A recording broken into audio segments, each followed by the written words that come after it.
This is 5 Question Friday. Sretan Patak, happy Friday. I am Sarah of Expat in Croatia, and if this is your first time joining us, oh my God, I'm so happy you're here. Every Friday at 5 o'clock Croatia time, I answer 5 questions from people who have sent them in on Facebook, Instagram, Twitter, LinkedIn, expatinCroatia.com, email, and my consulting sessions, and our team, and people I meet randomly and have coffees with. And then we collect them all and we pick 5 beautiful questions, and I've got 5 really great diverse ones for you today. I'm so super thrilled about it. Of course, I have to start by telling you everything that happened this week, as I always do. I missed you last Friday. How have you been? So let me tell you on exactly why I was not around last week. I feel like I need to do some adjusting with this. It was really just, I flopped into this seat right at the 5 o'clock mark. I didn't have time to completely adjust like I normally do.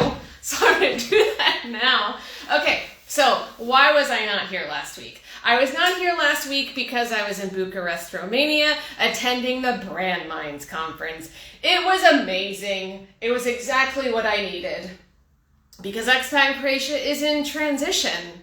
It's a very good transition. I'm super excited about all the things that we have coming. But, we've been a company for 5 years. We've been in existence for 10 years. And it's just time. It's time for us to start doing things a little bit differently. We're putting on our big girl pants. And, we're going to take things to the next level. So you're going to see over the coming months what those changes are going to look like. But essentially, the moral of the story is we're going to help you guys more. That's really the goal here, is to help you guys live in Croatia, enjoy your lives in Croatia to the absolute fullest. So we're just going to do more of that, basically. So I can't wait to tell you more about it. But anyway, so I went to this conference in Romania, and it was 2 days, and it was a bunch of global thinkers at the top of their game. And then there was also a masterclass that was put on by the former creative director for Disney, which means he basically just bounced around off the walls all the time. But it was really fascinating, and I really loved it. So that's where I was. Now I am back. I am back in Split. I'm back in my home office. What else? So this morning I had a really lovely 3.5-hour coffee, as you do, with someone that I have not seen in 9 years, which is crazy. It's a gentleman, another piece of furniture like me, who's been here a super long time. Another American. I met him in the first year, I guess, that I was here in Croatia. And then our paths just diverged, and hadn't seen him in ages and ages and ages and ages. And it was just such a nice treat to sit and catch up after all this time. And he has his own businesses and companies and stuff, and I've got my own thing, and we've kind of been following each other as we've gone along the way. And that was a real nice reunion. I really love when that happens.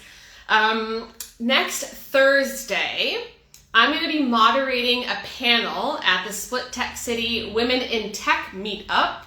And I'm going to be talking to a designer, someone from Q&A, and someone from marketing about their experiences in those roles, as well as how they got to those roles, what their dreams and hopes are.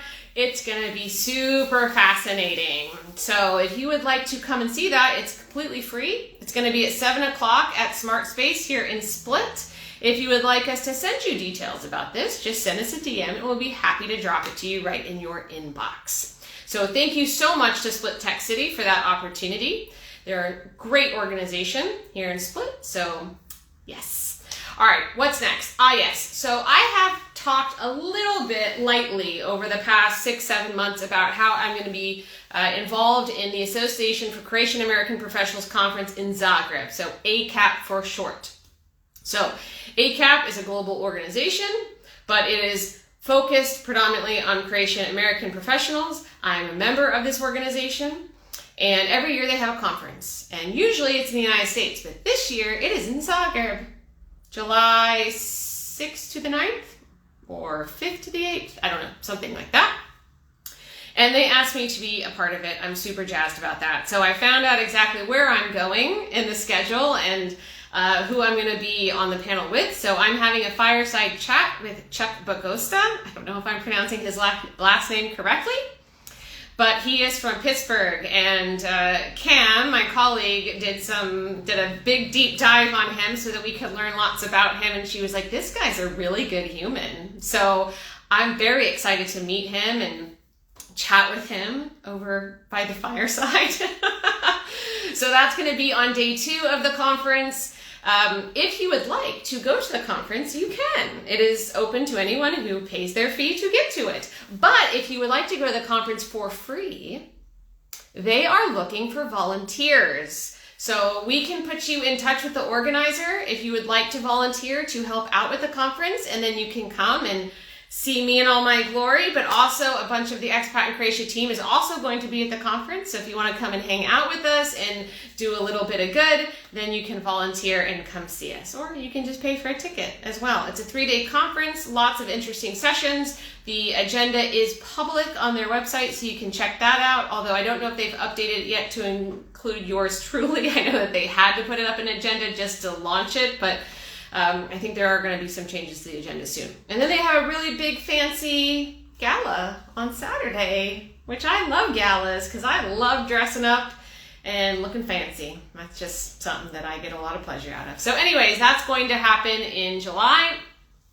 Oh yes, I have one more thing to tell you, and then we will dive into the questions. So next Friday is our 100th episode of 5 Question Friday.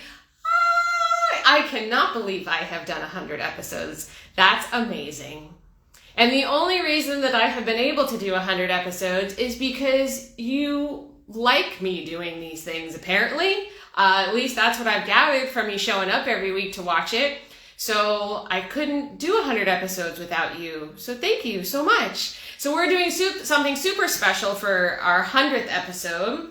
It's all about you guys. So we have picked 5 Question Friday super fans who are going to join us. So one by one, they're going to join on Instagram, and they're going to ask me something. I'm going to ask them some things. We can learn a little bit about them. It should be super great. And I cannot wait because I've met 2 of these people in person before, but the other 3 I have not met. And so, yeah, this could be really, really cool. So, yeah, I hope that you will be here next Friday for our 100th episode. Okay, we're going to dig in now to the questions. If you are just joining us, this is 5 Question Friday. I'm Sarah of Expat in Croatia, and I will now answer 5 questions that have come in from the audience about Croatia. Okay. All right. Now, this first one, all right, I have to set some context. Do you remember a couple weeks ago, I mentioned that there was a German company that wanted to do or filmed a documentary about me. That was an amazing experience, and I cannot wait until I can tell you more about that. But anyways, while they were in town, they asked me a question. And I was like, oh, this would be perfect for 5 Question Friday, because I did not know the answer. I had to talk to our lawyers about it. So Marlene, who was the one who interviewed me and kind of coordinated all this stuff for the documentary, I heard you need special permission to put Croatia in your company name. Is this true? I did not know the answer to this, so I spoke to our lawyer, and this is what she said. According to Article 15 of the Law on Companies, which I'm going to pronounce for your amusement, Zakon o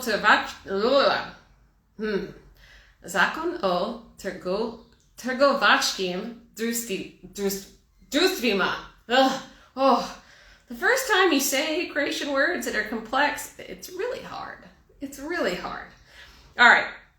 This law states that you need a positive decision from the Ministry of Justice and Administration. But if you want to use like a city in your name, like Split Text City, I suppose would be a great example, then you need approval from the Županja. Županja is like a county. That would be the best equivalent. So I thought that was pretty cool. Now, why did I not know that? Because our company is called Expat in Croatia. Fun fact, our registered company is not called Expat in Croatia because it doesn't have to be. And actually, it's very common for the registered company name to have nothing to do with the company name under which you do business. There's no requirement that it has to be.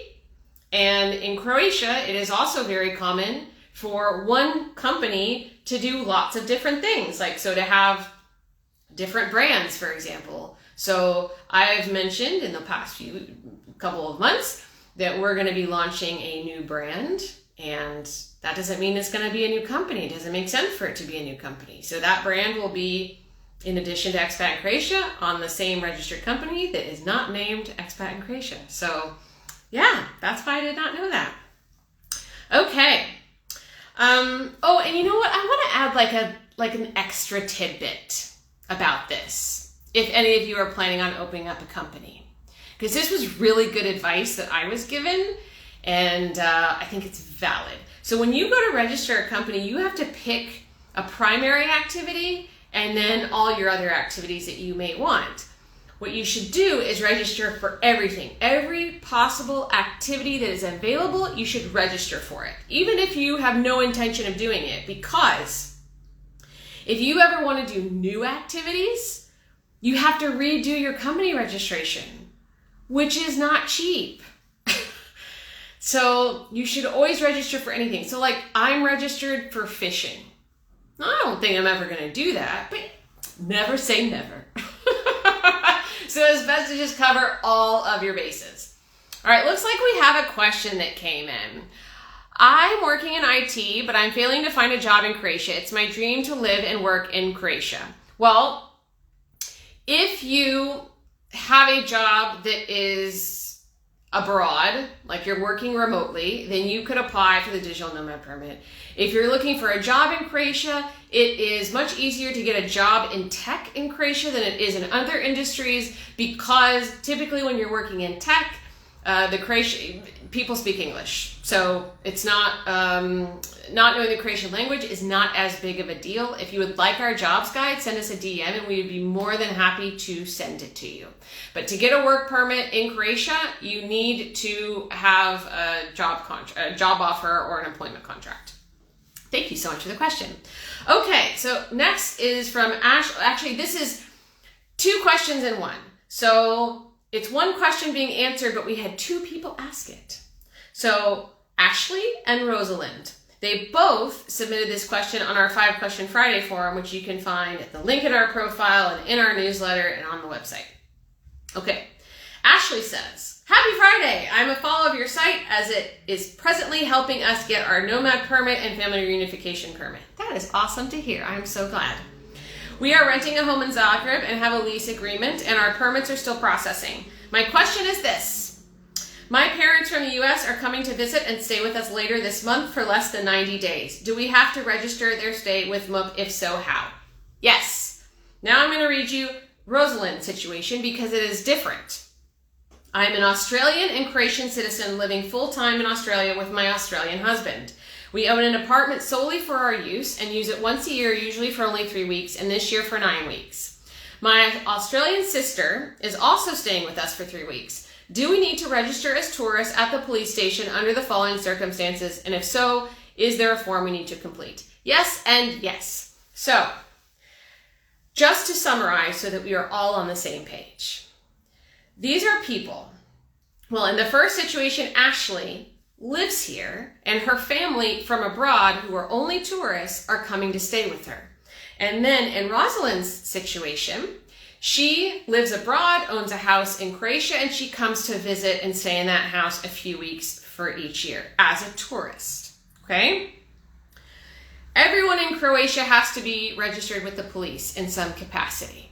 Now, how you register with the police, there's tourist registration and there's resident registration. Those 2 things are different. We're talking about tourist registration for this particular question. So, usually most tourists, they stay in an accommodation. They stay in an Airbnb or Booking.com or a hotel or a hostel or whatever. In which case, it is their accommodation's responsibility to register them as tourists within 24 hours of their arrival. Okay? Now, sometimes the accommodations do not register them because they do not want to pay taxes. That is usually why. Or their apartment's not legal. that's also another reason, which is not legal because they don't want to pay taxes, okay? In which case, it is your obligation to go and register yourself as a tourist within 2 days, okay? Now, in this case, they need to do this. So in Ash's case, her family is coming from abroad to come and stay with her, so she should register them, or they need to go to the police within 2 days and register themselves. And in Rosalind's case, when she comes to stay in her own house, she needs to go to the police station within a day would be best and register her and her spouse, and her sister would need to do the exact same thing. We have a guide on this. Can you believe it? Send us a DM and we would be more than happy to send it to you. And if you are an accommodation owner and you don't know how to register people who are in your accommodation, this guide will work for you too. So send us a DM and we will shoot it right over to you. Okay, let me scroll down and make sure I haven't missed anything. Okay, looks like we have another question from So Stoked. Ooh, I like your handle. Okay, is there a city in Croatia that is best for English-speaking jobs? Went through the dual citizenship process and currently waiting for a response. Eventually, I want to move to Croatia. That is a great question. So, two cities would be the ones I recommend. Split in Dubrovnik if you want to work in tourism, because you can work in tourism and speak just English and not Croatian. That is pretty acceptable. A lot of foreigners are hired into tourism on seasonal work permits. So Split and Dubrovnik are going to be the biggest tourist hubs where you can probably make that happen. And then Zagreb for tech jobs. And if you would like our job guide, just send us a DM. We'll be happy to share it with you. Great question. Thank you so much. Okay. See, I see Lucia's on here. Zagreb and Split. Yes, I absolutely agree. Thank you so much, Lucia. All right. So next, this comes from Adam. I met Adam and his wife on a consulting session, and he asked me, which beer do you prefer, Karlovacko or Ožujsko? Follow-up question, which Croatian beers do you like? So, I prefer Karlovacko. That is not a popular opinion from what I understand, but I prefer it. I feel like Ožujsko needs to be like super mega ice cold. If it gets too warm or too close to room temperature, it doesn't agree with me. It's not to my taste. That's what I would say. So I prefer Karlovacko. That being said, I don't drink beer.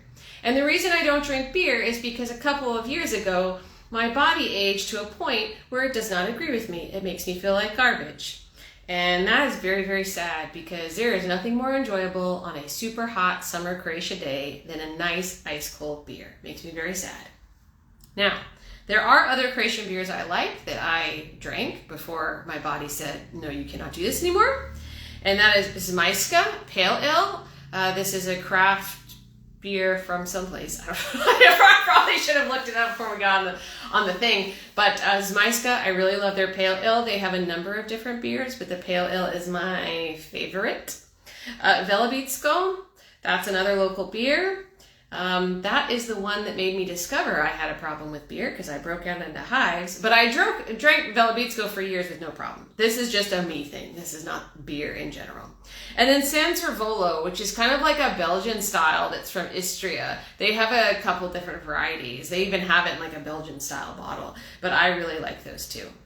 So those are my favorites. So thank you so much, Adam, for asking that question. There's Lucia again. Zmajska is great, produced in Zagreb. Thank you! Yes, I do really, really like it. And there was a bar here that used to have it on draft, which I love. But you can buy it in bottles at the supermarkets. It's everywhere now, I think. Okay. All right, next, this comes from Tanya. I met her on a consulting session. Can you have a custom license plate with words? Oh, this is great, because we had to do research on this. Cam did our research. License plates are governed by the Policy on Vehicle Registration and Marketing. This is a rule book. And again, I'm going to say this in Croatian for your amusement. I've never said these words before, and of course they're long and awkward, so I'm going to sound silly, which is why I know you'll be amused. Okay. pravilnik o registraciji I označavanju vozila. Okay, that wasn't as bad as the other one I said earlier in this. All right, specifically articles 20, 21, and 22. So the answer is yes, you can get custom license plates in Croatia for a price. The registration must be 3 to 7 numerical or letter characters or combination, but you cannot use the Cyrillic letters ch, sh, j, and j. But you can use X, Y, and Z. The current fees are for a license plate, a pair of license plates, it's €36.90, so €36.90. And for a single plate or motorcycle, quadricycle, mopeds, tractors, working machinery, and replacements, it's €22.03. So it's actually not that much to get a custom license plate. Cool. So yeah, that's it. All right, we have one last question, and I saved this for last because I love to be a little bit long. I like to have questions that allow me to kind of go on a little bit of a tangent, and this is a great question. So when I was at the Brand Minds conference last week, I made 2 new friends, and Rodica and Isabella. They're so super cool, definitely like minds. And Isabella, her and I had a nice evening at the after party, and we were chatting, and obviously it came out that I'm a Croatia fangirl. That just, I don't know, it's hard to meet me and not have that come out pretty quickly. So she said to me, do you think you would have had the same experience if you had gone to any other Eastern European country instead of Croatia? Nobody ever asked me that before, and I never thought about it before. So I really started to ponder that quite a bit. And look, could I have had the same experience in Macedonia or Czech Republic or Ukraine or Hungary or I don't know. I don't think so. I mean, I haven't been to all those countries. I haven't lived in all those countries.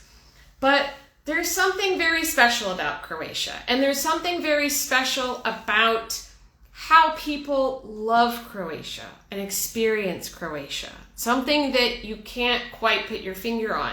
And the thing that I had told her is that in all the years that I've been doing this, especially the last few years, because we've helped so many Croatian diaspora get citizenship, and we're in communication with so many diaspora, like I've just never experienced such a strong connection to a country from people who do not live in the country. I mean, the only example that I could maybe think of, which I don't have personal experience from, but saw living in the States, was the connection between Jewish people in the United States and Israel. You know, there's definitely a strong connection and identity there. But there is just this deep love, like in your blood, in your veins, for this country. And people who have no connection to the country, no Croatian heritage at all, they develop this deep love for it as well. I mean, that's how I am. I get emotional when I hear the national anthem, which I'm sure sounds weird, but I'm a weird person. I'm okay with that. It makes me interesting. But I just don't think that I would have developed that same kind of bond with the country, the same kind of obsession with the country, if it had been a country that wasn't Croatia. I really believe that Croatia is super special. There's an energy here, a community here that I haven't experienced any other place. So do I know for sure that I wouldn't have had this with another country? I don't know, but I feel pretty sure. I feel pretty positive. I'd also say a big part of it is how I feel like the community has welcomed me here. And I don't know if other communities would have welcomed me the way that they have. You know, I do feel very commonly with Croatians that I meet, regardless of how long that they've met me, once they get a pretty decent sense of who I am, it feels like the impression I get from them is they have taken ownership of me. They're like, you're ours now and you can't go anywhere. And I really love that. I love that the community around me seems to be glad that I'm here. And I don't know that I would have gotten that anywhere else. I was very friendly with people in Bucharest because I don't know the language like at all, and it's not a situation where I'm going to learn it. So I was speaking in English. And so I was just very, very friendly. And I felt like everyone did not know what to do with me. I felt like everyone was just like a little bit suspicious. So yeah, I think Croatians are great. I think Croatia's great. And I think this was the right place at the right time. And I don't think that it could have been duplicated anywhere else. So I'm really glad that Isabella asked me that question because I'd never really thought about it. And it gave me the opportunity to share that answer with all of you. So, yay. Mrs. Smedja. You agree? Yes. Oh, and Terry's here. Terry agrees. Traveling to well over 30 countries and living in 5. I agree. Croatia's special. When you discover Croatia, you love Croatia. That is fact. I feel like when people come to visit here, just something ropes them in and they just can't leave. They just can't leave. Just wraps around you like a snake. Love it. All right, well, that's it, guys. Those are the 5 questions for this week. If you have your own question and there's no question that is too crazy or bizarre, we love those. Those are my favorite. Feel free to drop it in the comments or send us a DM or put it in the form that you find in our newsletter, or, I don't know, shout it really loud. I'm sure one of us will hear you. I hope you will all be here next Friday for our 100th episode. Yay! And you can meet 5 other fans. So that's it. I hope you guys have a wonderful weekend. Thank you so much for being here. If you join late, don't worry. I'm going to post a replay of this episode here shortly on the Instagram. And also we now repost these on YouTube too. I mean, I don't know why you watch it there. You're watching me on Instagram right now. But if for some reason that is useful to you, it is also on YouTube. It's posted there on Mondays. So thank you so much for being here. I love you all so, so, so much. I will see you next Friday for the 100th episode. Bye. Vidimo se. Ciao.